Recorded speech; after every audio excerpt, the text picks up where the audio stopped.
All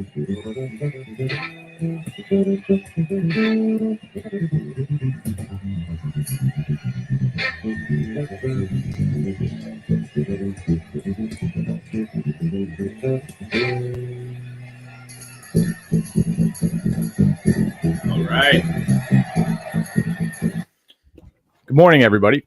MikesMMAPicks here with your Fight Morning Quick Card Breakdown show brought to you by BetDSI as well as MMAOddsbreaker. We're back for UFC Vegas 56, where we have Jair Rozenstruik taking on Alexander Volkov in a heavyweight matchup. Interesting card back after a 2-week layoff. We have 7 out of 14 of these bouts are expected to finish. A bunch of debuting fighters. If you had a profitable weekend a couple of weekends ago, I recommend that you pick your spots here because we have a number of fighters who aren't necessarily very trustworthy. You have to really pick your spots on this specific card. But let's kick things off with the first fight of the night, where we have Erin Blanchfield taking on JJ Aldridge. JJ Aldridge has been a rugged fighter with a legitimate amateur career, fought some stiff competition at the UFC level, plus 360 at the betting window, taking on Erin Blanchfield, who, man, I wish we got to see that Norma Dumont matchup for her up a weight class. This fight takes place at 125 pounds. Blanchfield really impressed me last time out against Miranda Maverick. Her work rate and physicality blew me away, despite not possessing a physique that would lend itself to believe that she's a physical fighter. We've seen the tape. She works to transition. She has volume. Her cardio's there. Can Aldridge stop Blanchfield? How is she going to win this fight? That's my question here. Blanchfield, I don't ever recommend playing minus 500 on a women's mixed martial arts fight, especially laying that much juice on someone who's in their early 20s here. But Blanchfield should be the side. Aldridge is going to have to find some success at range here, but I don't think Blanchfield's going to give her that. Blanchfield should come in and try to initiate some grappling and take this fight to the mat. So give me Erin Blanchfield to win in that spot. Next up, we have an interesting bout between Andreas Mikulidas taking on Rinat Fakhrudinov. Fakhrudinov is a debut fighter coming in at minus 260 at the betting window. When you watch the tape, he does pass the eye test, but then take a little bit deeper of a look, and his record is a little bit suspect. I mean, we'll talk about another fighter later on the card with the suspect record, but in this spot, Fakhrudinov, I like what I see from him as far as his fight IQ in certain spots, but look at the opponents who he's facing.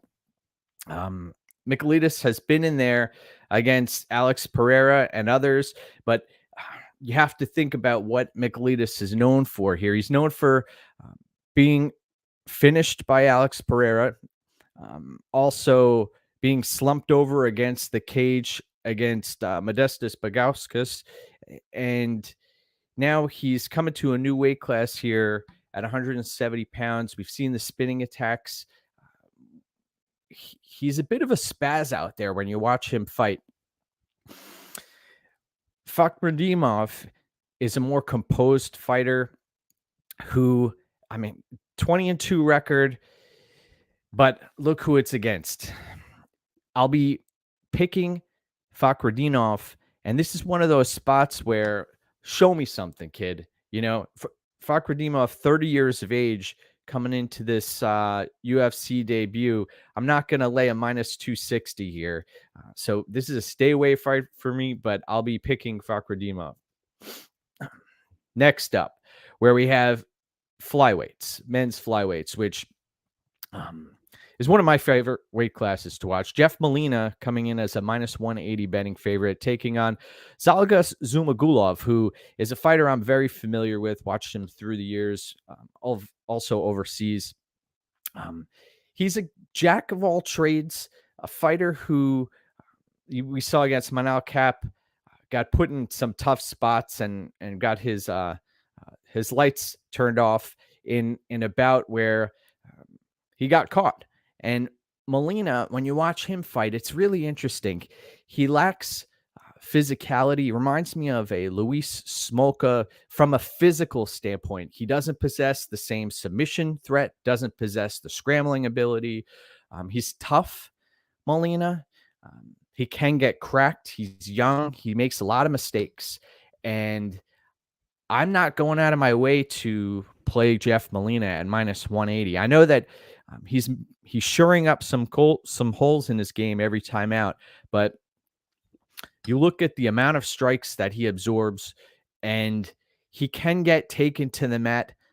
The lack of physicality is a real concern here, and what he lacks in that department, he makes up for it in volume and cardio. So I see improvements every time out from Molina, but Zhumagulov fights out of ATT and is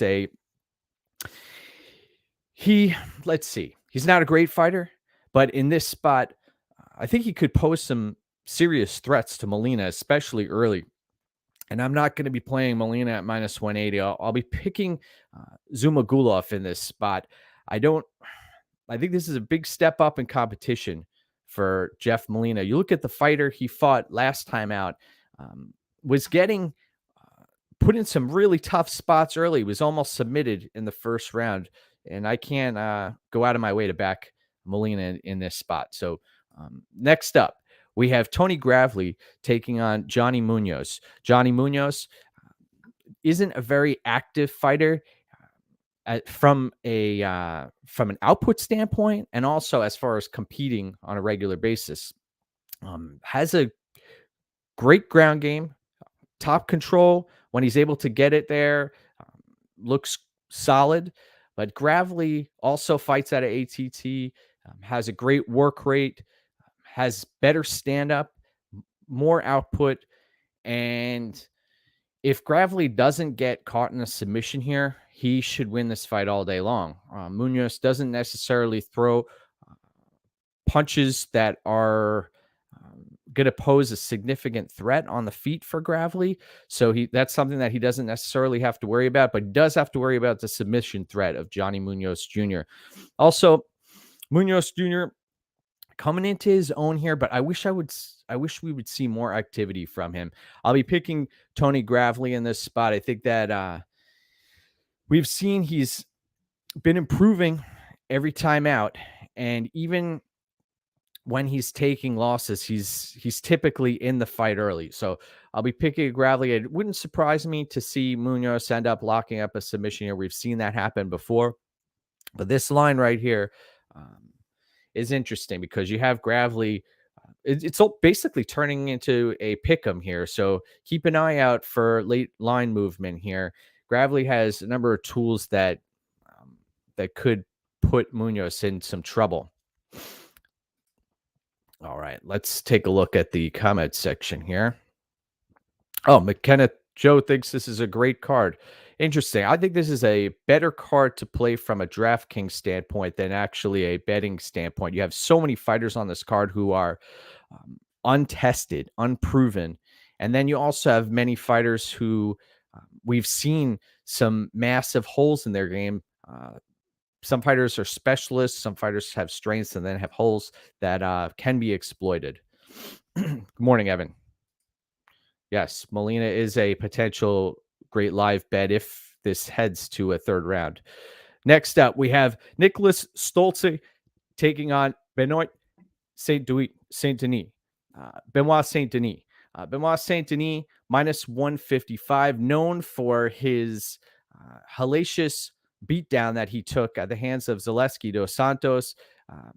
-155 betting favorite. This fight for Benoit Saint-Denis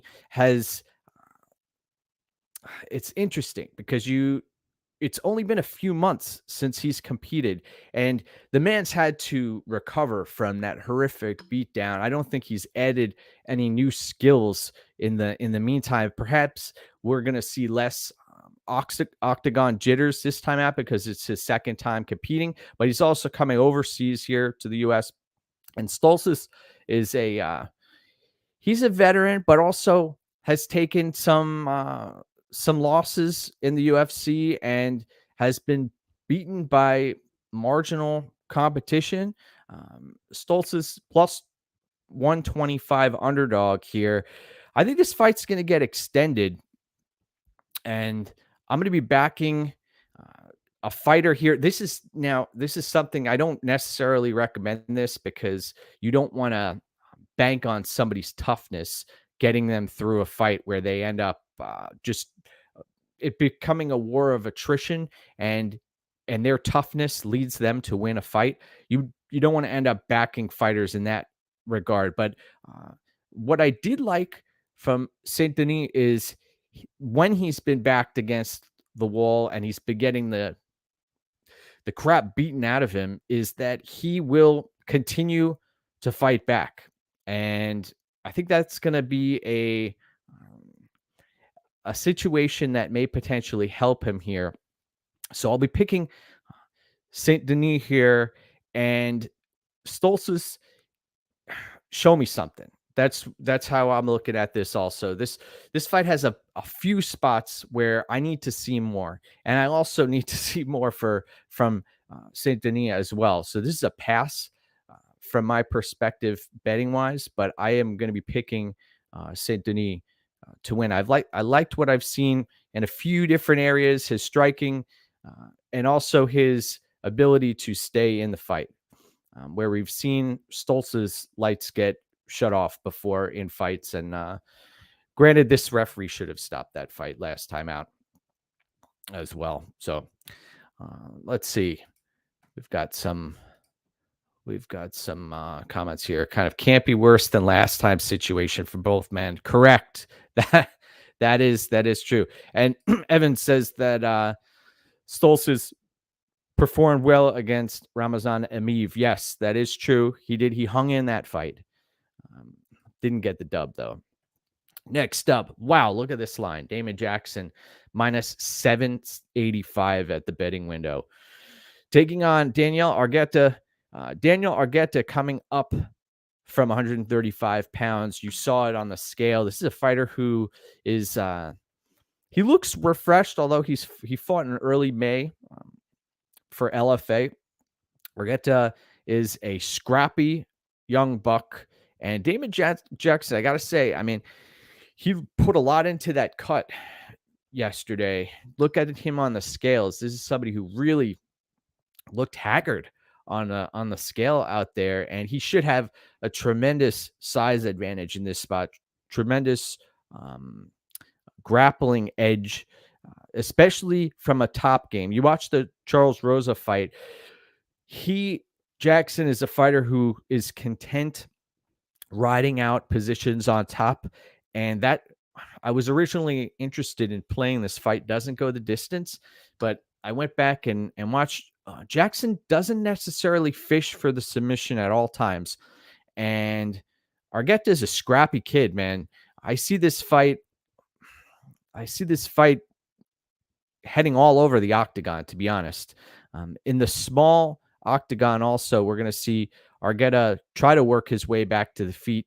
He's going to have to use that low center of gravity to try to keep himself in this fight. I'll be picking Damon Jackson, but Argeta, I think he's a little bit more live than these odds are suggesting. And I pause because Jackson is a fighter who doesn't necessarily hunt for the finish at all times. So give me Damon Jackson, but I'm not touching this one from a betting perspective. Now, interesting spot here, fascinating bout, intriguing matchup, a fight that I really dug into. Joe Salecki against Alex De Silva. Really interesting spot. You watched the Jared Gordon fight for Joe Salecki last time out. Got ahead early, was almost able to lock in the rear naked choke, got the back of Jared Gordon, but we saw Jared Gordon's submission defense was on full display. Now, Alex De Silva has been away for a couple of years, now only 26 years of age, plus 140 underdog. Joe Salecki, you watch the Mata fight, if you can find that online. his head movement, lack of head movement, robotic nature on the feet is a cause for concern here. Alex Silva, he can crack, man. The Brad Riddell fight, he hung in there.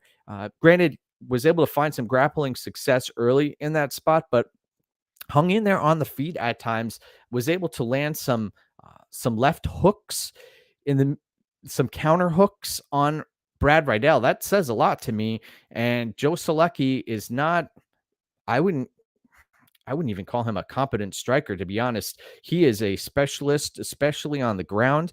And Salecki is a fighter a very intelligent fighter. I believe he's done the best with his God-given ability out there and will fight hard for your money. But there's also gas tank issues on both sides of this fight.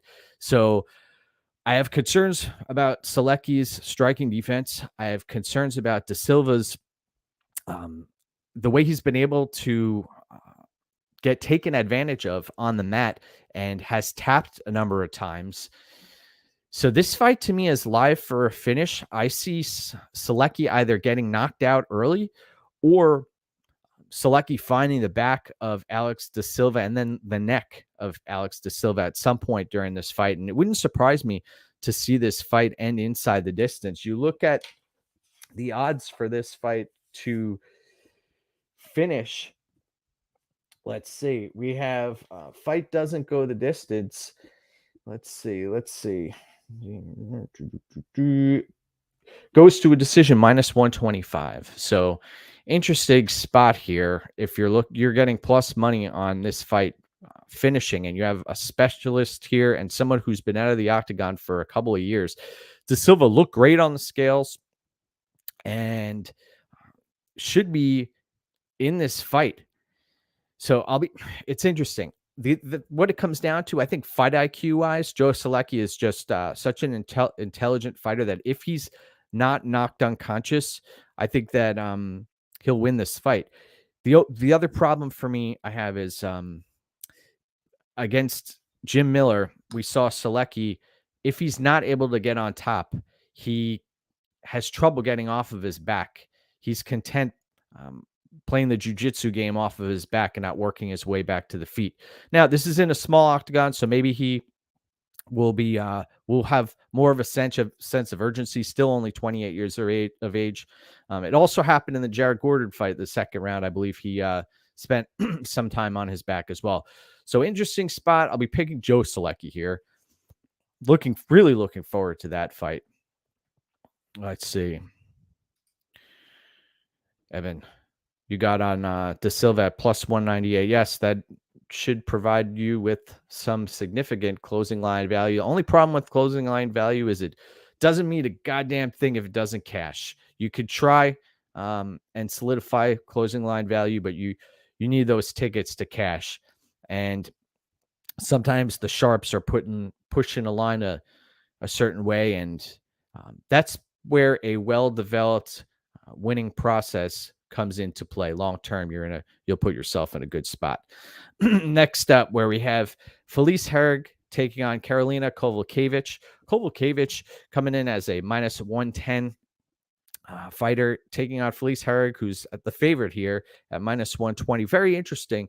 And you listen to Herrig coming off of multiple ACL reconstructions. I was listening to I think it was Kevin Ioli's interview with her recently, where she talked about writing a children's book and dabbling in a few different things as she was recovering.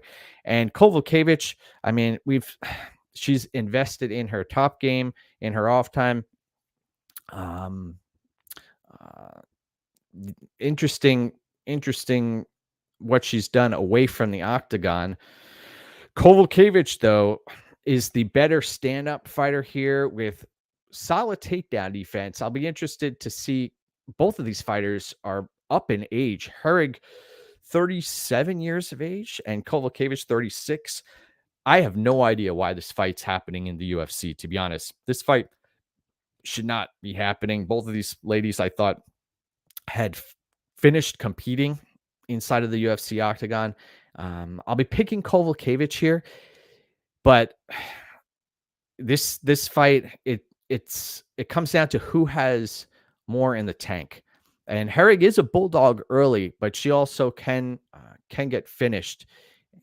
And I don't think Kowalkiewicz has the ability to finish her unless they get back on the feet and they're trading at range. I see Karolina Kowalkiewicz edging this one out just like she did last time. Interesting spot. Now, let's get back to probably the most anticipated fight of the evening, where we have Askar Mazarov. You talk about fighters with padded records, fighters who have a lot to prove. This is a fighter here. Mazarov plus 200 underdog taking on Alonzo Manifield, who at least we can say he's a legitimate UFC fighter. Minus 250 at the betting window for Manifield. This fight has the line has ballooned, and it's interesting how it's ballooned significantly since Mazarov's record has been unearthed. And you watch the fight footage of Mazarov, and the guy is a clunky fighter who throws everything into his strikes, and he is someone who will wilt under pressure if he meets any type of adversity. He is a tremendous hammer and will come out like a bag of nails early. And I don't expect him to deviate from that. His physique has changed dramatically over the years, and I have concerns for Mazarov. The amount of pressure that's on him here, the amount of the public and everybody who has considered him a fraud. This is his time to come out and prove that he's not. Manifield fights out of a solid camp out of Fortis. Also, Damon Jackson coming out of that camp on this card as well. We've heard him talk in interviews where he says he's going to land something atomic here, and that's his nickname. So I do expect Manifield to win this fight, but Mazarov, I mean, this fight's light heavyweight. These guys crack.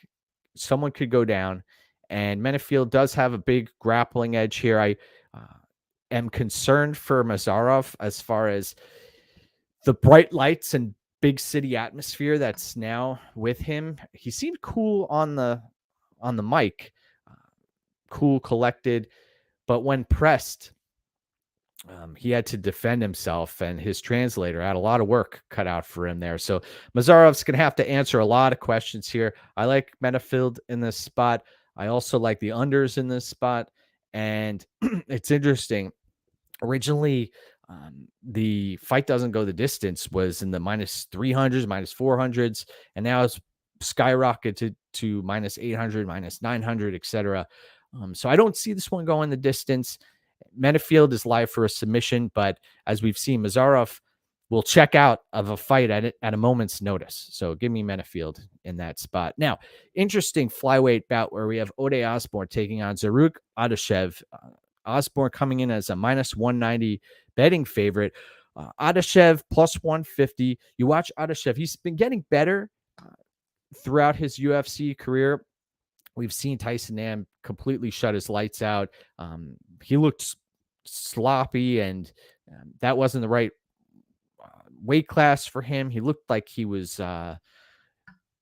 had some extra fat on him. Here, Adashev, interesting spot. He'll fight hard for your money when he's in fights.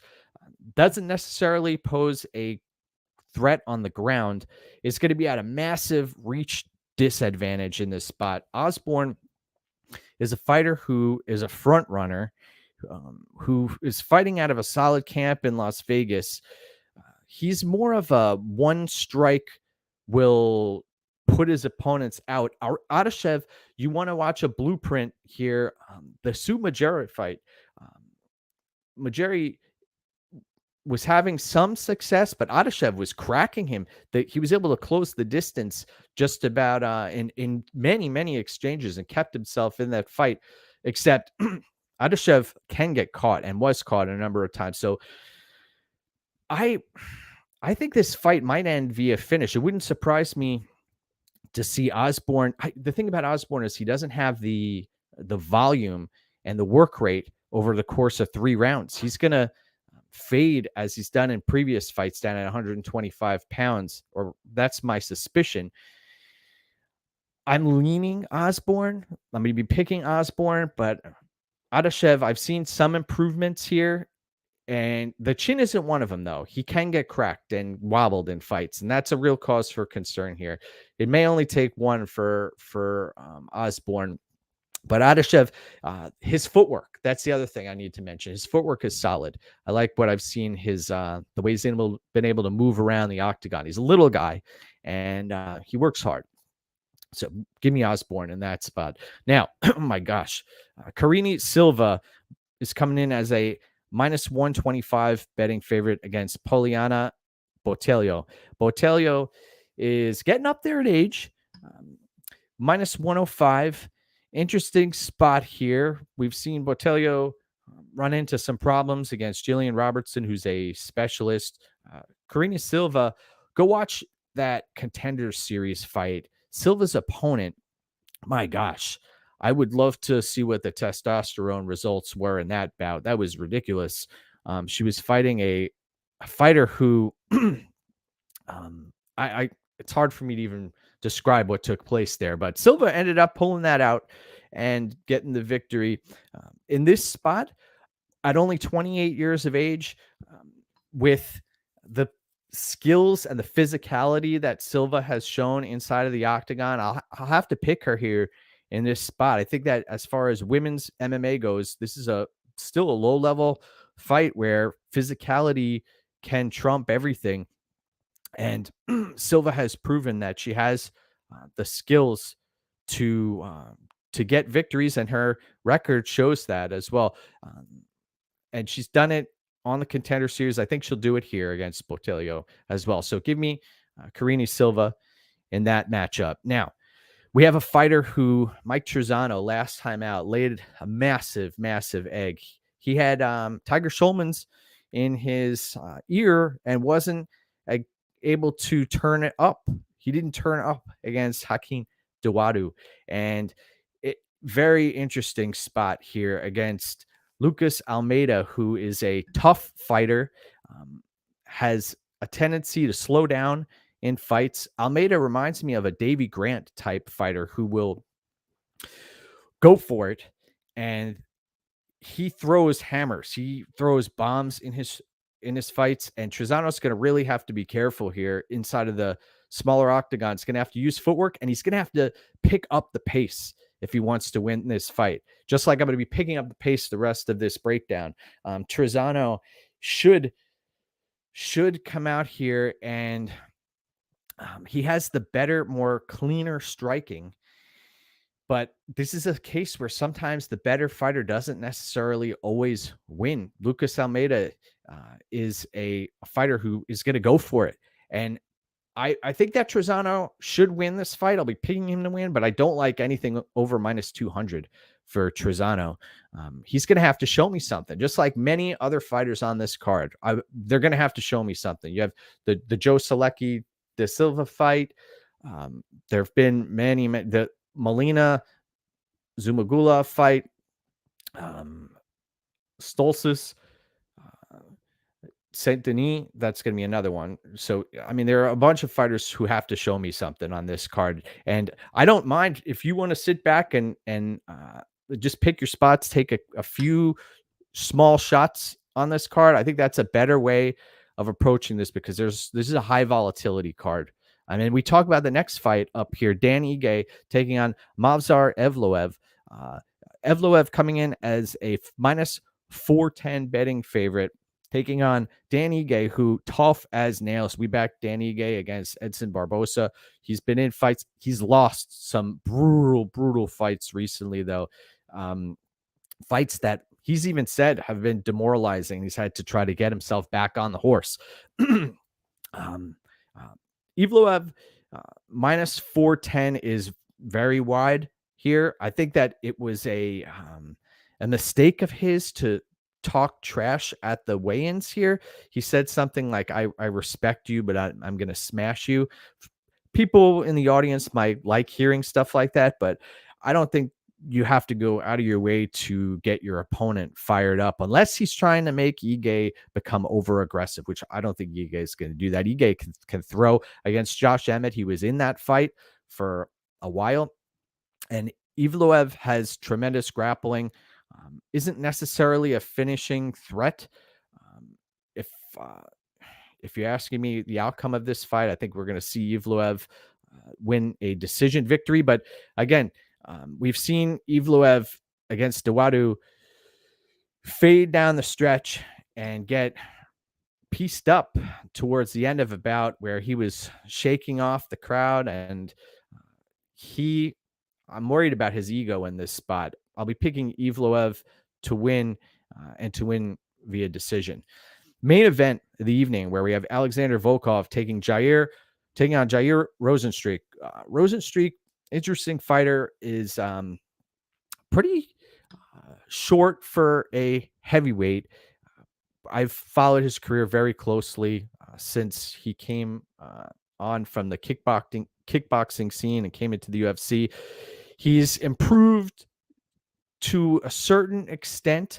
Volkov, on the other hand, seems to be, he started to improve a few years ago and now appears to be on the downtrend at only 33 years of age, but he also has a massive frame that he's been carrying around for a long time. Minus 165 for Volkov, who has a lot of the physical advantages here. He's got the height, he's got the reach, he's got the work rate. He also has a better ground game and submission threat. But Rozenstruik is one of those fighters who it only takes one fight to put his opponent in trouble, and he'll pick his spots in the smaller octagon. I think that it's going to come down to a few exchanges where Rozenstruik ends up hurting Volkov, and Volkov should be winning this fight the majority of the bout. I see him getting ahead on the scorecards early, using volume, using his footwork also to cause Rozenstruik problems. Rozenstruik isn't necessarily fleet of foot as far as moving laterally. He does. He reminds me of Leonard Fournette, the way he moves. Rozenstruik, though, has powerful hands. We've seen against Arlovsky, his timing. That's what makes him who he is Rozenstruik's timing. He's got great timing on his strikes. And I think that we will see Rozenstruik eventually tag Volkov in this matchup. So I want to thank everybody for tuning in today. Remember, go get what's yours, my friends. Third-party tracked here. I want to thank everybody at MMAOddsbreaker and MMAOddsbreaker Premium, where my plays can be found. Third-party tracked at betmma.tips. Remember, tail third-party tracked winners. No need to be tailing folks who are third-party tracked losers. I understand you really have to put in time and effort and develop a well-established winning process to get where you need to be. And that takes time, energy, experience, and keep doing your thing. Let's keep putting out this content and helping you get to the next level. Let's level up. Try to do better every time out. Let's go, baby.